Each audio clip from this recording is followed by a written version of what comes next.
It started with the transmissions, not the kind you'd expect from deep space, full of static and garbled signals. These were crisp, deliberate, and unlike anything we'd encountered. I was part of a team stationed at a remote research facility in the Arctic where we monitored cosmic phenomena. The place was a fortress of isolation, miles from the nearest human settlement. It wasn't unusual to feel cut off. But this was different. The first signal came in the dead of night, though night didn't mean much there. The sun had set weeks ago, and the endless darkness pressed against the facility like a living thing. At first we thought it was some sort of interference. The pattern was rhythmic, almost melodic, but it wasn't natural.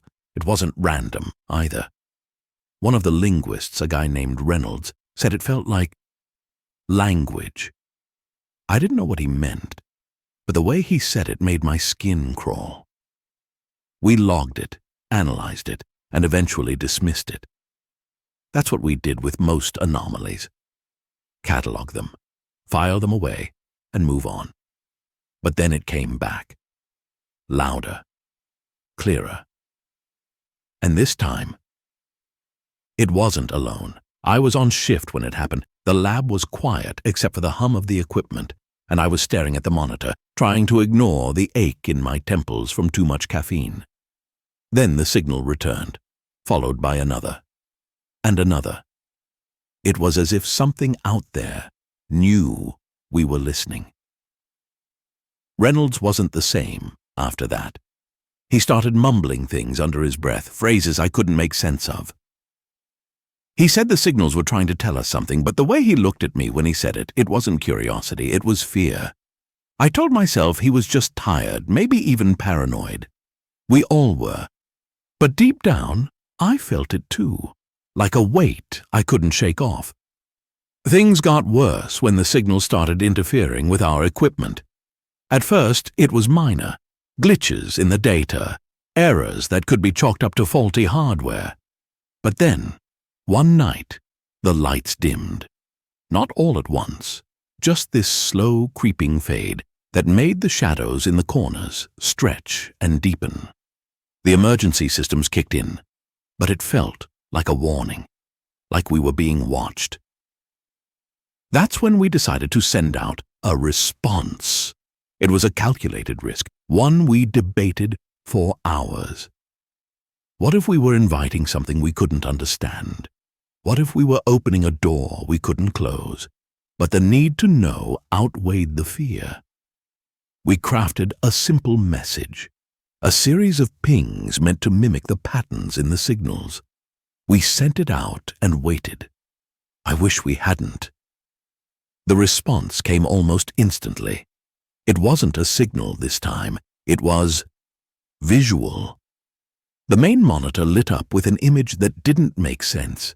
It was like looking at a kaleidoscope made of flesh and stone, shifting and fracturing in ways that defied logic. Reynolds stared at it for too long.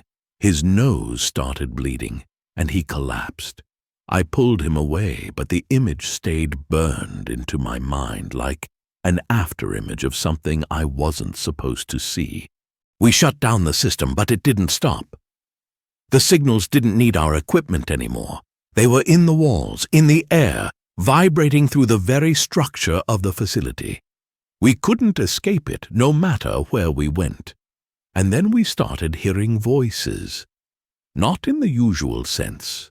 There were no words, no sounds, just a presence that pressed against our thoughts, intrusive and alien.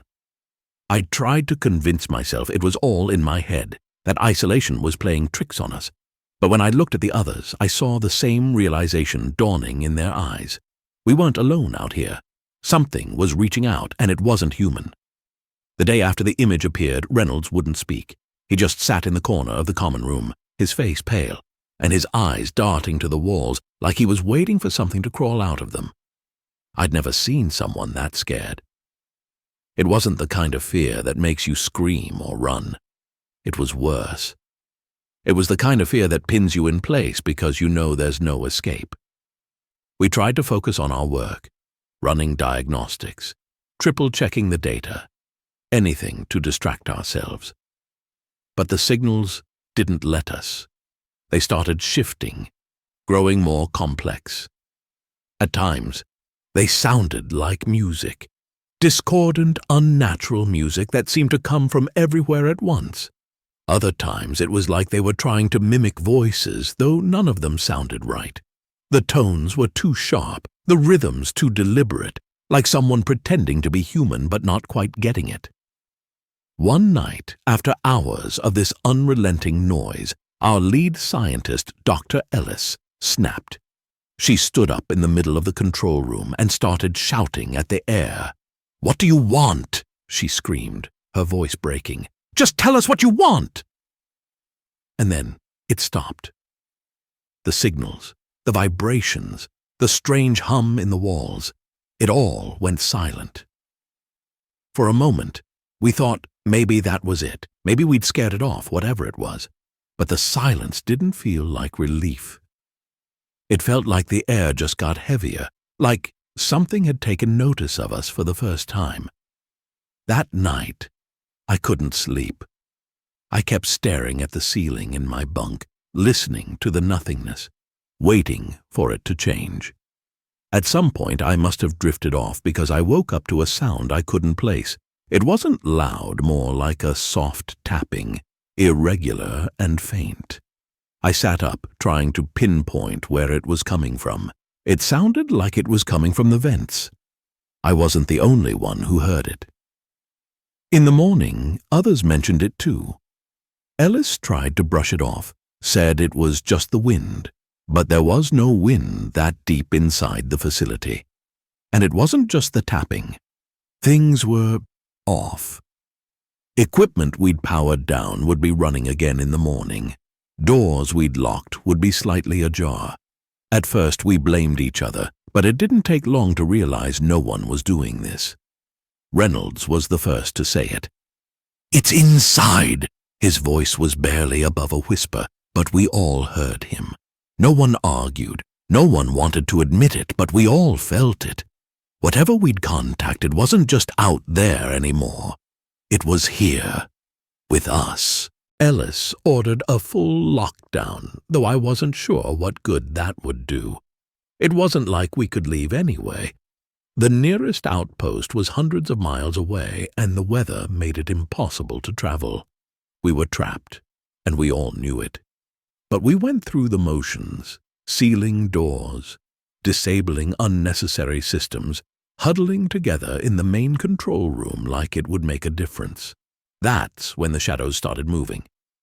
It wasn't obvious at first, just flickers in the corner of your eye, shapes that didn't belong. But the more you noticed, the harder it was to ignore. They didn't move like shadows should. They bent and twisted, stretching in ways that made my stomach churn. I told myself it was just the flickering lights or my tired mind playing tricks on me, but I didn't believe it. None of us did. Then we lost power, not all at once, but in sections. First, the east wing went dark, then the labs, then the common areas. By the time it reached the control room, the emergency lights had kicked in, casting everything in a dim red glow that only made the shadows worse. That's when we heard the first scream. It came from the east wing, the part of the facility that had gone dark first. We tried to reach whoever it was, but the comms were dead, and the doors wouldn't open. All we could do was listen. The scream didn't last long. It cut off suddenly, leaving nothing but silence. I don't know what was worse, the scream itself or the fact that it stopped so abruptly. No one slept after that. We stayed in the control room, too scared to move, too scared to even speak. Ellis tried to keep us calm, but I could see the panic in her eyes. She was just as scared as the rest of us. None of us wanted to admit it, but we were all thinking the same thing. Whatever had been out there beyond the stars was here now, and it wasn't just watching us anymore. By the third day, everything felt wrong. It wasn't just the darkness or the shadows anymore. It was the space itself, the facility. It felt like it had changed, like the walls were bending inward or maybe outward, I couldn't tell. Walking down the halls, even the ones still lit, felt like stepping into somewhere else entirely. Somewhere I didn't belong. We were down to 4 of us now. Reynolds was gone. We didn't see it happen, but we knew he wasn't here anymore. His bunk was empty, and no one had seen him leave. The doors were still sealed, but that didn't mean much anymore. Whatever had gotten into this place didn't seem to care about locked doors. Ellis tried to keep us focused, assigning tasks like checking the backup generators or running diagnostics, but it was pointless. The systems didn't make sense anymore. Data would vanish, files would overwrite themselves with strings of numbers that didn't correlate to anything. When I looked at the monitors too long, I'd start to see shapes in the static, like faces half-formed, watching me. I stopped looking after that. That night, the tapping came back. Louder this time. It wasn't just the vents anymore. It was the walls, the floors, the ceiling. It was all around us, surrounding us. It didn't follow any rhythm, no pattern we could figure out. It was just noise, incessant and maddening. Then came the voices, not like before when they were just impressions, barely there. These were clear, too clear. They sounded like us, like Reynolds, whispering my name from somewhere deep in the facility, like Ellis, calling for help from a room we'd just checked and found empty. I didn't answer, and neither did anyone else. We knew better by then. Ellis tried to take control, her voice shaking but firm. "No one goes anywhere alone," she said. "If you hear anything, if you see anything, you stay together. Understand?" We nodded, but it didn't matter. The thing about fear is that it doesn't listen to reason. It doesn't care about plans or logic. When the voices started calling to us again, it was all we could do not to bolt. It was Peterson who cracked first. He'd been quiet for hours, sitting in the corner of the control room with his head in his hands. Then, all at once, he stood up and said, I can't stay here. I need to know." Before anyone could stop him, he was out the door, running into the dark. Ellis shouted after him, but she didn't follow. None of us did. We listened, though. We listened as his footsteps faded, as the tapping grew louder, as the voices began calling his name. And then nothing. Just silence. We didn't talk about it after that. What was there to say? We all knew what had happened. The rest of the night passed in a haze. I don't remember sleeping, but I must have drifted off because I woke up to something cold against my skin. It was water, a thin line of it trickling across the floor of the control room. At first I thought it was just a leak, but then I noticed the smell, metallic, sharp, like blood.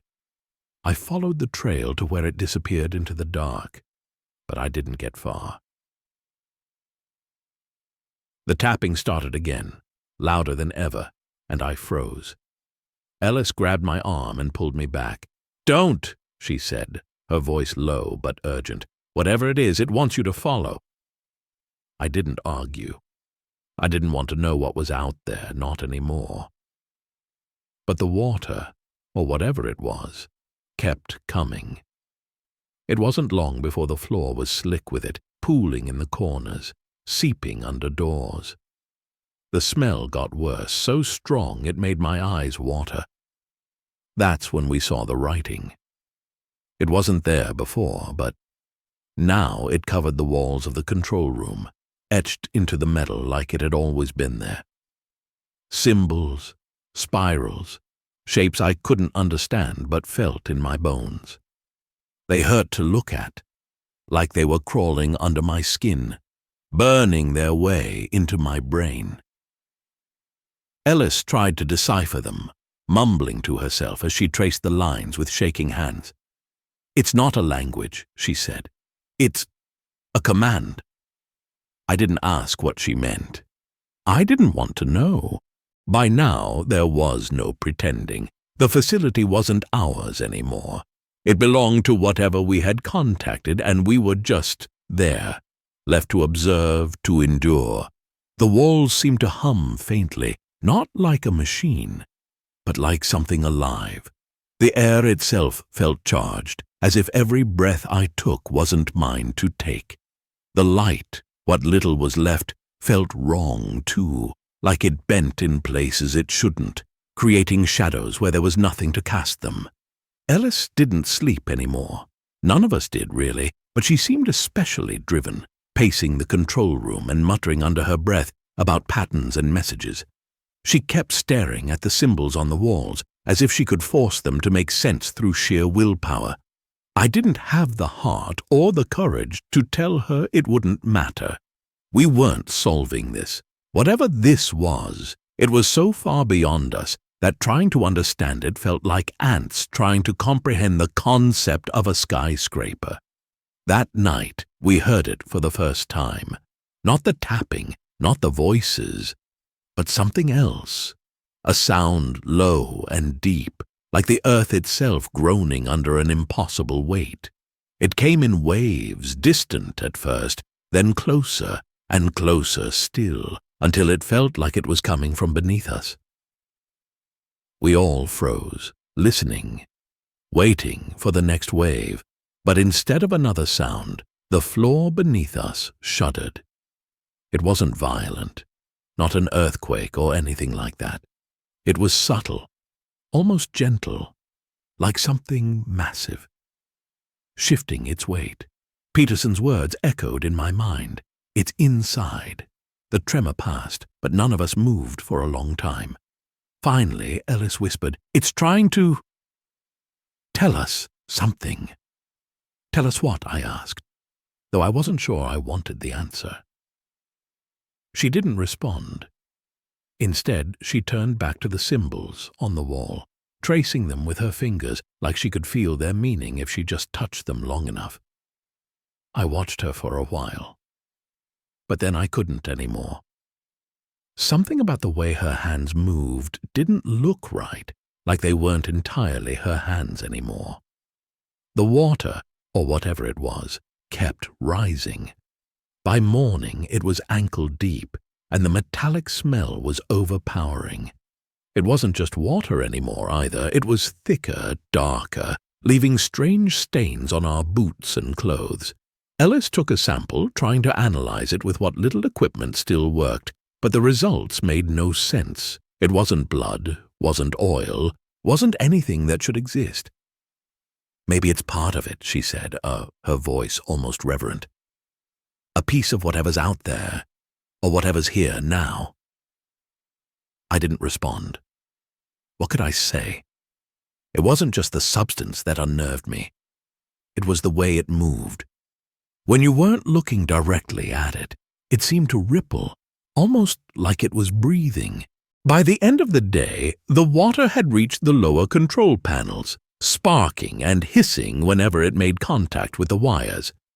Ellis insisted we stay in the control room even as the system started to fail one by one. "It's the safest place," she said, though her voice didn't sound convincing. Then came the knock. It was just one, loud and deliberate, echoing through the metal walls. For a moment, I thought I imagined it. Then it came again, and again. 3 slow, steady knocks, coming from the bulkhead door that led to the storage wing. "No one open it," Ellis said sharply, stepping between us and the door. Her hands were shaking, and I could tell she was trying to keep herself together. But the knocking didn't stop. It didn't get louder or faster. It just kept going. Steady and patient, like whoever, or whatever, was on the other side knew we'd open it eventually. "It's Peterson," Ellis said, her voice trembling. "It has to be." "No," I said. I didn't know how I knew, but I was certain. "It's not him." She looked at me, her face pale and her eyes glassy. "Then what is it?" I didn't have an answer, but I didn't need one. We both knew the truth. It wasn't Peterson, it wasn't anyone. It was the thing we had brought here, the thing that had been watching us since the moment we answered its call. Ellis didn't sleep that night. Neither did I. The knocking eventually stopped, but the silence that followed was worse. It was too quiet, like the facility was holding its breath. I stayed by the monitors, staring at the static, hoping, praying for something to break the tension. But nothing did. Not until the screams started again. The screams came from everywhere and nowhere. They weren't human, not entirely. At first they sounded like Peterson, then Reynolds, then voices I didn't recognize at all. They overlapped, rising and falling in a twisted chorus that made my head pound and my stomach churn.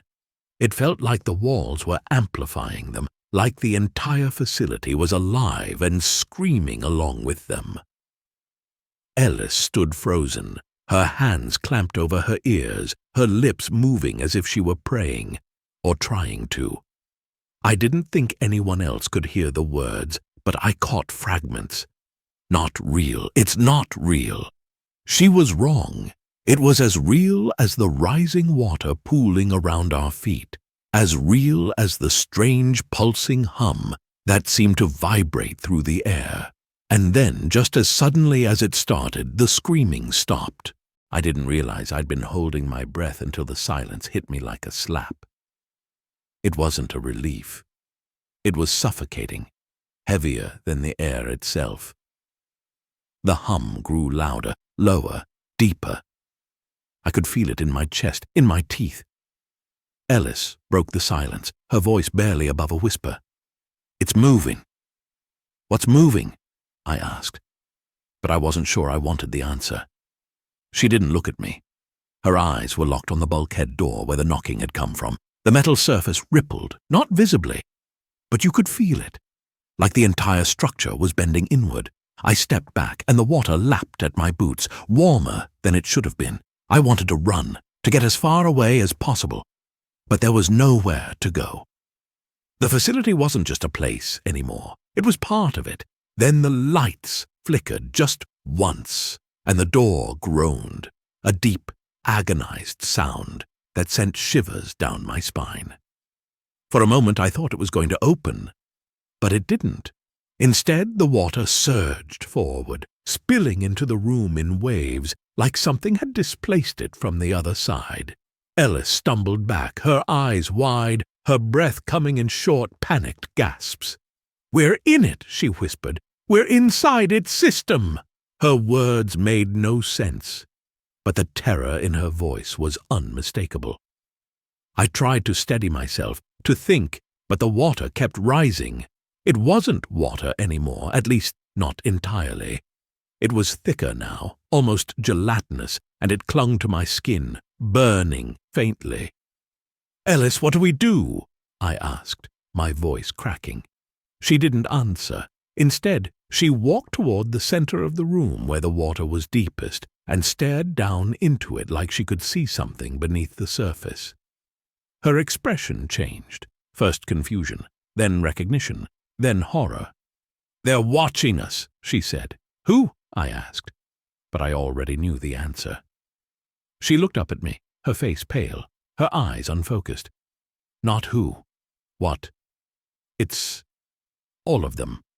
Before I could ask what she meant, the water surged again, rising higher, lapping at our knees. The hum grew louder, almost deafening now, and I could feel it pressing against my skull, like it was trying to push its way inside. Ellis collapsed. I rushed to her side, shaking her, but her eyes were vacant, staring at nothing. Her lips moved, forming silent words I couldn't hear. Then, all at once, she screamed. A single piercing sound that cut through the hum and went still. I don't know how long I sat there, holding her lifeless body as the water continued to rise. I should have been panicking, but I couldn't. It was like the fear had burned itself out, leaving me hollow. That's when I felt it, a presence. Not physical, not even entirely real, but undeniable. It was in the room with me, surrounding me, filling every inch of the space, and I knew without a doubt that it was watching me, not with eyes, It didn't need eyes. It was everywhere, in everything, and it didn't just see me. It knew me. It knew everything about me, every thought, every memory, every fear. I felt exposed, stripped bare, like a bug pinned to a board, and I realized then what Ellis had meant. We weren't just being observed. We were being studied. The realization hit me like a physical blow. This thing, this being or beings, wasn't just here by chance. It had been watching us for a long time, long before we ever sent that signal, maybe long before we ever existed, and now it had decided to act. I don't know how much time passed after Ellis left. It could have been minutes or hours. Time didn't feel real anymore. Not in that place. The hum in the air didn't stop. If anything, it grew louder, deeper, almost melodic, like it was trying to lull me into something. The water was up to my waist now, thick and warm, and I could feel it clinging to my skin like it was alive. It wasn't burning anymore. No, this was worse. It was numbing. At some point, I realized I wasn't alone. Not in the sense of the presence, no, that was always there, but I could hear footsteps, soft splashes in the water coming from behind me. My first thought was Peterson, or maybe Reynolds. But the truth hit me before I even turned around. It couldn't be them. I didn't want to look, but the sound was getting closer, too close to ignore. When I finally turned, the room wasn't the same. It still looked like the control room, but everything was wrong. The wall stretched out into impossible distances. The ceiling curved in ways that shouldn't exist, and the symbols, they were everywhere, glowing faintly, pulsing like they were alive. And standing in the middle of it all was something. I can't describe it, not fully. It looked human at first, but only in the way a shadow might look like a person. Its edges were wrong, its movements too smooth, too fluid. It wasn't walking, it was gliding, its feet never breaking the surface of the water. And its face, God, its face, it wasn't there. Just a blank void where features should have been, like someone had erased it from existence. I froze, too scared to move, to breathe. It didn't come closer. It just stood there, its head tilted slightly, as if it were studying me. That's when I realized it was studying me. The hum grew louder, and I felt it again, that invasive presence pushing into my thoughts, digging through my memories, my fears. It wasn't just watching anymore. It was learning. I don't know what made me speak. Maybe it was desperation, or maybe I just wanted to prove to myself that I still could. What do you want? My voice sounded small, weak, like it didn't belong to me. It tilted its head the other way, almost curious. Then, without warning, it moved, not toward me, but into the wall. It didn't open a door or phase through it. It just became part of it, its shape melting into the metal like it had always been there. The symbols on the walls pulsed brighter, and the hum shifted, turning into something almost like laughter. Low and guttural, but unmistakable. That's when I realized the truth. The facility wasn't a place anymore. It was them. They'd merged with it, or maybe it had always been part of them, and we'd been invited in like rats in a maze, prodded and poked, watched and recorded. The water rose higher, lapping at my chest now, and I felt the numbness spreading, pulling me under, not physically, but mentally. My thoughts weren't my own anymore. They were slipping away, piece by piece, replaced by something else. Memories that weren't mine, visions of places I couldn't comprehend, endless expanses of light and darkness, life and death, all blending together into a single overwhelming presence. I screamed then, or at least I think I did. It didn't matter. The hum drowned out everything, consuming me, pulling me deeper into its rhythm. I wasn't afraid anymore. No, fear was too small for what I felt. This was something else, something bigger, something infinite. And then, just like that, it stopped.